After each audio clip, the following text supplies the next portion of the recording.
U.S. Congress approved a bill Wednesday amid criticism that arming militants in Syria risks helping the Islamic State, a group the U.S. has vowed to, quote, destroy.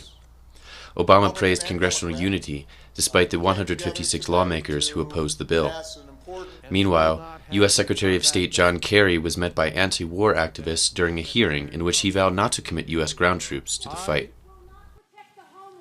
I will... Let me make it...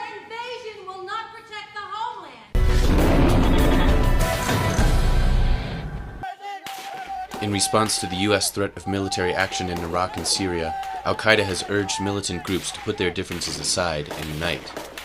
Al-Qaeda in the Arabian Peninsula and Al-Qaeda in the Islamic Maghreb made a rare joint plea to jihadist organizations. The groups urged militant fighters and their supporters to, quote, stop the campaigns of mutual slander and unite against the U.S. and its alliance.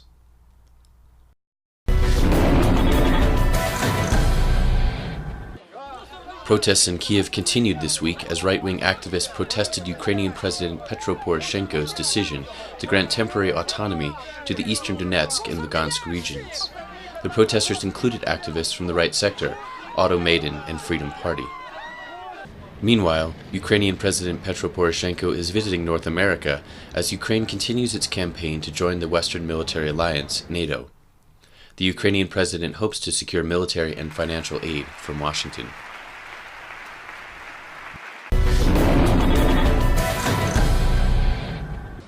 After the news that was reported that a Palestinian mortar shell was fired from Gaza towards southern Israel in a place close to Erez crossing between Israel and Gaza, the residents here, the people are fearing an Israeli escalation, especially that the Israeli side threatened after they signed the truce agreement that if any rocket was fired from Gaza, they will be escalating and they will be attacking places in Gaza. However, it was over 2 weeks since Palestinians and Israelis signed the agreement on a month-long truce. It's coming to an end, and until now, neither the Palestinian side or the Israeli side sent their delegations to Cairo. However, the people wish that a continuation of these indirect negotiations is going to come to effect soon, bringing them a peaceful life after almost 51 days of the Israeli Operation Protective Edge on Gaza.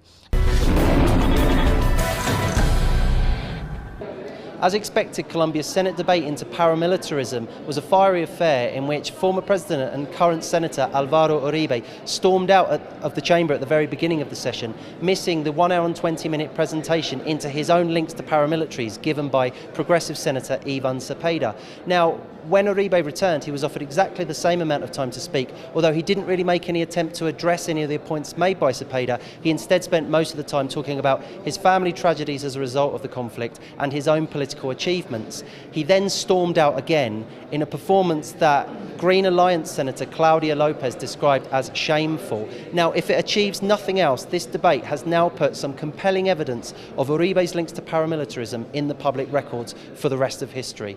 Charles Parkinson, teleSUR in Bogotá, Colombia.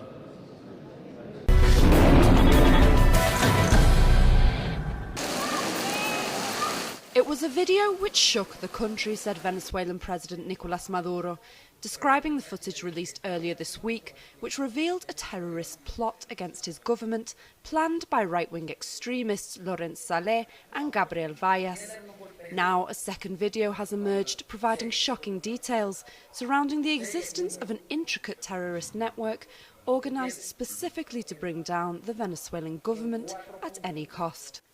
The video appears to have been filmed during the violent barricades which took hold of the country in February this year and which were widely publicised as spontaneous uprisings by the international media, reports which now seem to be far removed from the truth. In the footage, a laughing Saleh can be heard giving details of plans to blow up a series of buildings in the border city of San Cristobal, including a public bank. He also threatens to carry out what he describes as a social cleansing of the grassroots movements which support Venezuela's socialist government.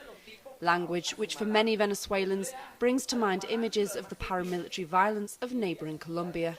The two men had managed to acquire explosives known as C4 in order to carry out the attack.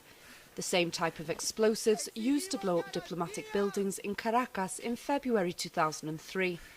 According to the government, the men had planned to carry out the bombings this coming October.